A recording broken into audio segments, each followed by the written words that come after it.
Bienvenidos a la introducción al análisis multivariable. ¿Qué cosa es el análisis multivariable? García Ferrando lo define en estos términos. El análisis multivariable es un conjunto de técnicas estadísticas que analizan simultáneamente más de dos variables en un complejo de observaciones. Es decir, en el análisis multivariable tenemos varias dimensiones que vamos a analizar en un fenómeno social que va a estar representada por más de dos variables de análisis.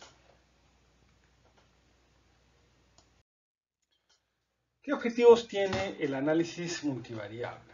Un primer objetivo es analizar la dependencia entre variables, es decir, en qué medida un conjunto de variables que vamos a llamar independientes influyen, afectan los valores de una variable de análisis o variable dependiente.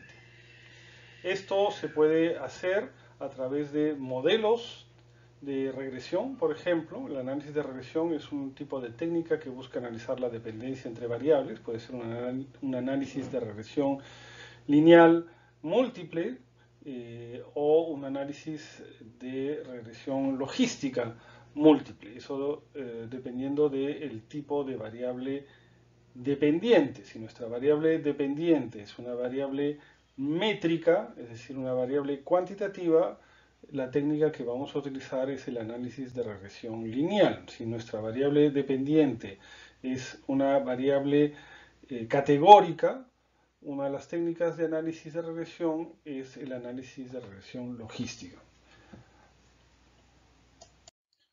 Otro objetivo del análisis de regresión es construir y contrastar hipótesis que buscan explicar algunos fenómenos.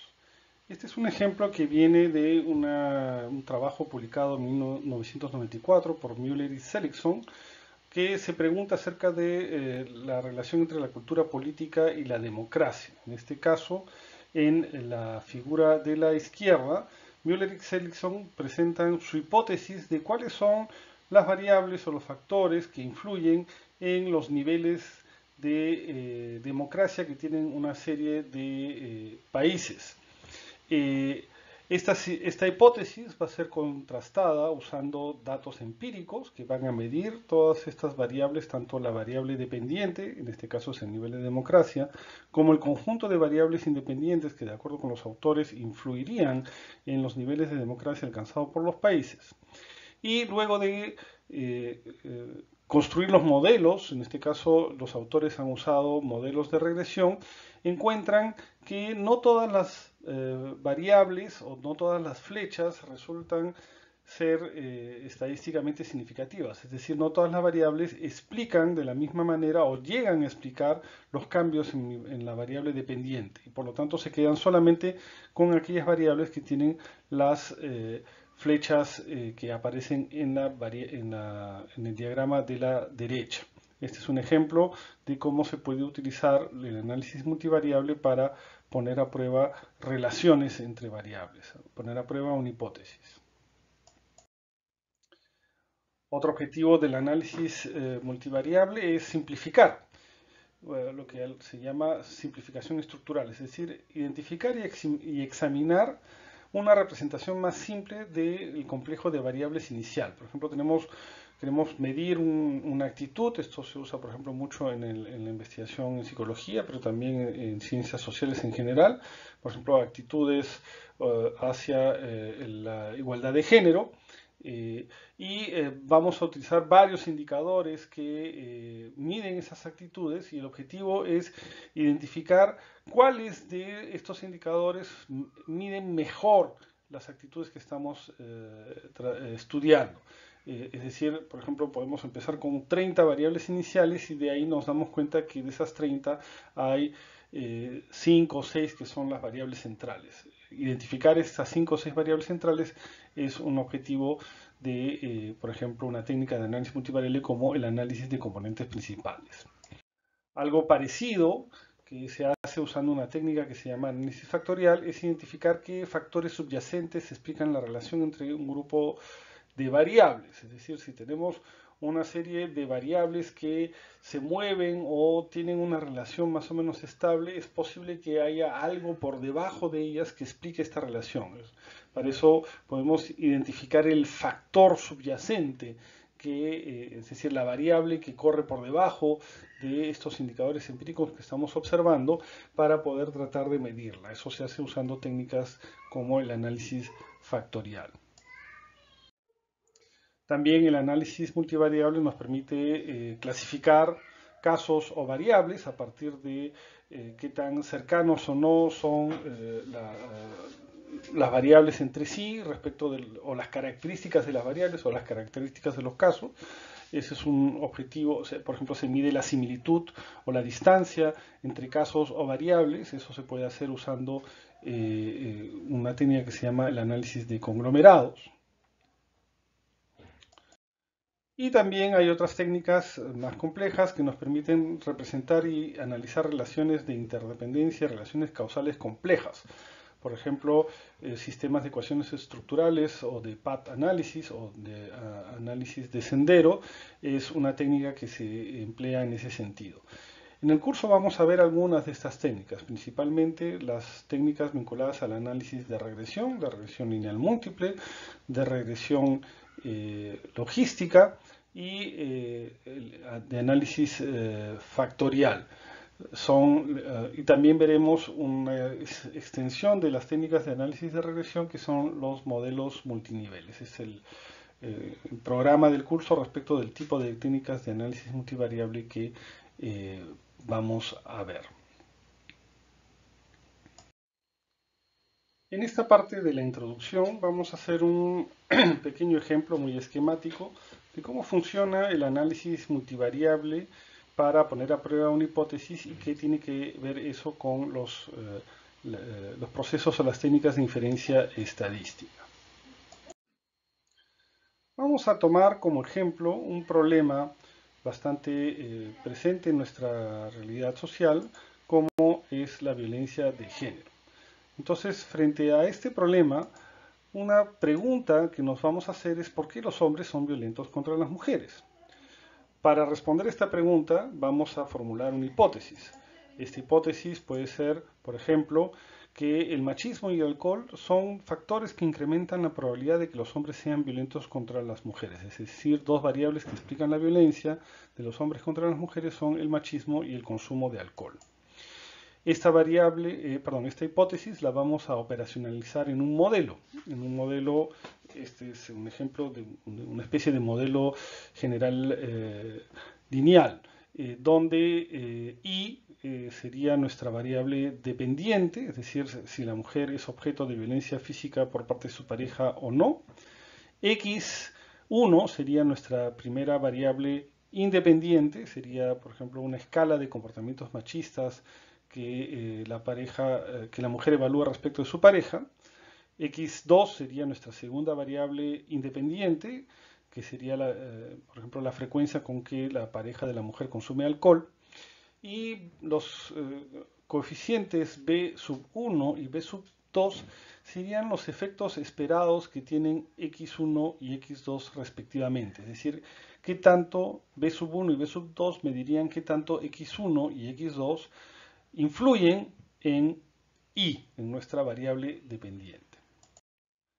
Entonces, a partir de este modelo pueden surgir dos posibilidades, ¿no? Una posibilidad que vamos a llamar la hipótesis nula o la hipótesis cero, que nos dice que los coeficientes B sub 1 y B sub 2 son iguales o menores que 0.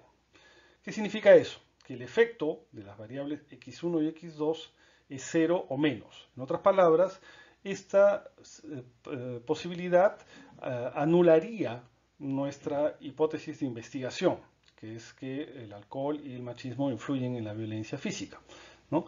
Esta hipótesis nula representa lo contrario a nuestra hipótesis de investigación. Entonces, en la inferencia estadística lo que tenemos que hacer es tratar de calcular cuál es la probabilidad de que esta hipótesis nula sea cierta. Y si la probabilidad es lo suficientemente baja, podemos descartar la hipótesis nula y adoptar la hipótesis alternativa, que es lo que afirma nuestra hipótesis de investigación, que son que el machismo y el alcohol influyen en la probabilidad de que una mujer sea violentada físicamente.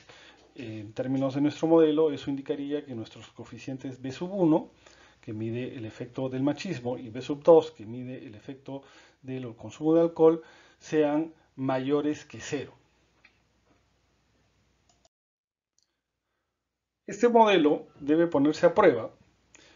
Para eso, primero se hace lo que llamamos trabajo de campo, es decir, se recoge la información. En el Perú, por ejemplo, la encuesta nacional de salud y demografía familiar que realiza el INEI todos los años tiene un módulo sobre violencia intraconyugal que mide las variables que estamos proponiendo en nuestro modelo, o variables muy parecidas a las que estamos proponiendo en nuestro modelo. La información que obtenemos en nuestro trabajo de campo va a ser procesada en la computadora, vamos a generar la base de datos, generar una serie de estadísticos descriptivos, y una vez que nuestra información está en una base de datos, vamos a proceder a calcular nuestros modelos estadísticos que van a tratar de poner a prueba nuestras hipótesis.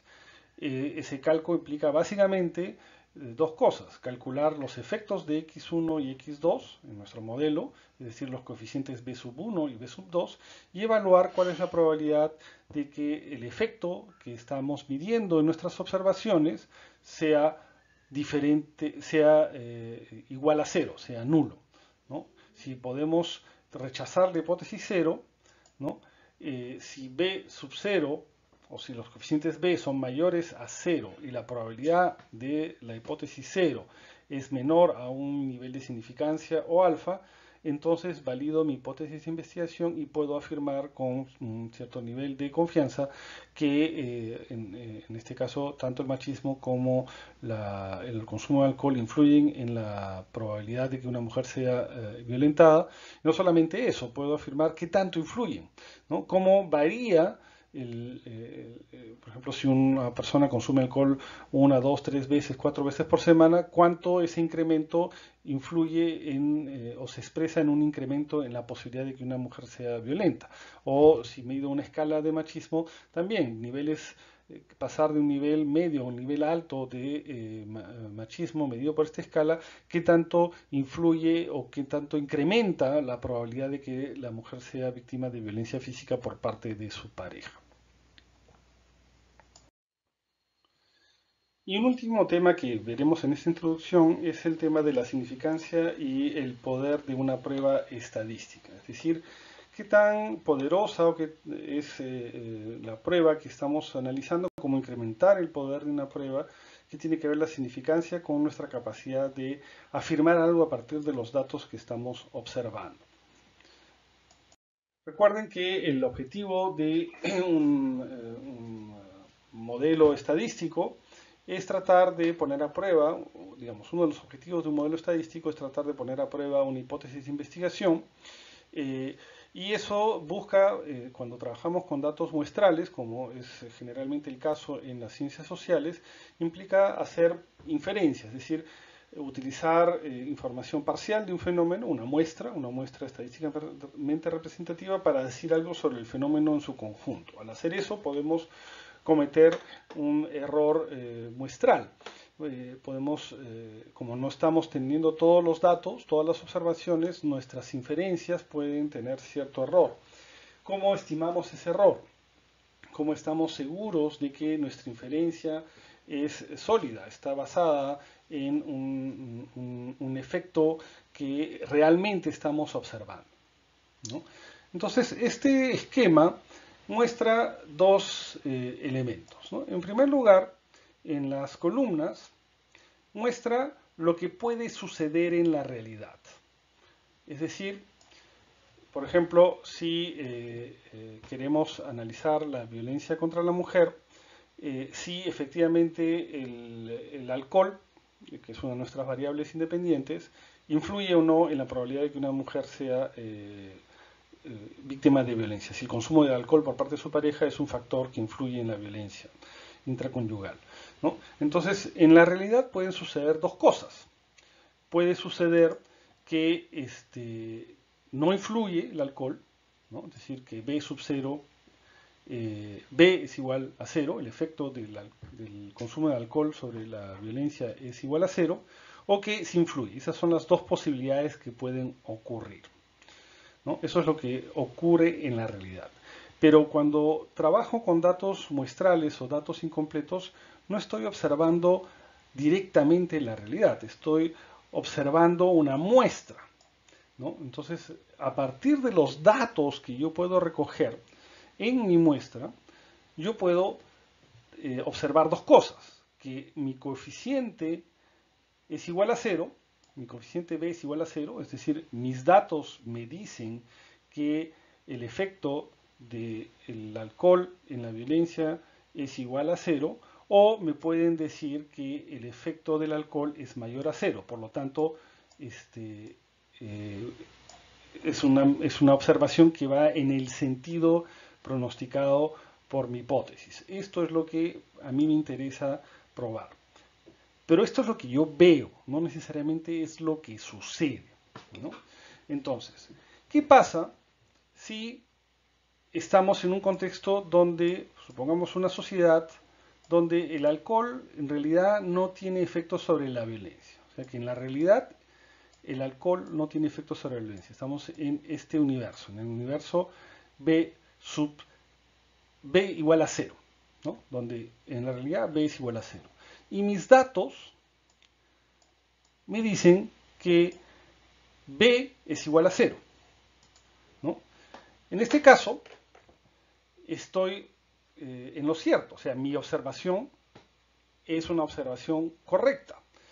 Pero yo no tengo, como no observo directamente la realidad, sino una muestra de ella, lo único que puedo tener es una idea de qué tan probable es que esta observación o esta hipótesis sea igual a 0. A eso se llama el nivel de confianza. Es la probabilidad de acertar si acepto la hipótesis 0, siendo esta verdadera, ¿no? Recuerden, la hipótesis 0 es que B es igual a 0, y si en la realidad B es igual a 0, la hipótesis 0 es verdadera. Esa probabilidad se conoce como el nivel de confianza, que se expresa como 1 menos alfa. Ahora, ¿qué pasa si mis datos me llevan a rechazar la hipótesis 0? Mis observaciones me dicen que B es mayor que 0, pero en la realidad B es igual a 0. Eso significa que mis conclusiones basadas, mis datos, me llevan a una conclusión errada, ¿no? Ese es un error que se llama de tipo 1. Es el error que cometo, o es la probabilidad de equivocarme, si rechazo la hipótesis 0, siendo esta verdadera. Es decir, si yo digo que B es mayor a 0, cuando en realidad B es igual a 0, estoy cometiendo un error. Ese error se llama de tipo 1 y ese error se puede medir. Esa probabilidad se expresa con un número que se llama alfa, que se llama el nivel de significancia. Ahora, pongámonos ahora en otra situación. Supongamos que en la realidad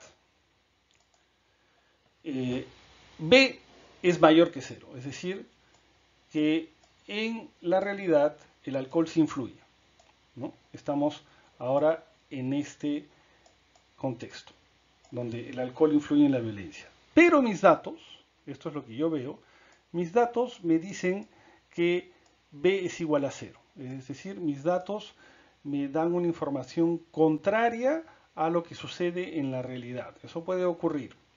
Eso se llama error de tipo 2. Es decir, es la probabilidad de equivocarme, es decir, de aceptar la hipótesis 0, ¿no? De aceptar la hipótesis 0, siendo esta falsa.